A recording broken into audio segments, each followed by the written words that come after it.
خبر مهم جدا لأصحاب المعاشات في 2026. الدولة أعلنت بالفعل عن زيادة جديدة في المعاشات مع بداية سنة 2026، وده اللي ظهر في رفع الحد الأدنى والأقصى للمعاشات. خليني أقولك إن الحد الأدنى ارتفع من 1495 جنيه في 2025 ل 1755 جنيه في 2026، يعني زيادة حوالي 260 جنيه.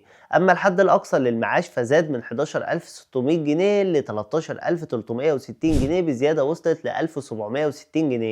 وبدأ تطبيق الأرقام الجديدة رسميا مع بداية شهر مارس. لكن في نقطة مهمة جدا لازم أصحاب المعاشات يعرفوها: مش كل الناس هتشوف الزيادة دي دلوقتي. الهيئة القومية للتأمينات الاجتماعية وضحت إن الزيادة اللي اتطبقت في بداية 2026 مخصصة للناس اللي هيوصلوا لسن المعاش خلال 2026. يعني مثلا اللي هيطلع على المعاش في مارس 2026 هيكون من أول الفئات اللي تستفيد من الزيادة الجديدة.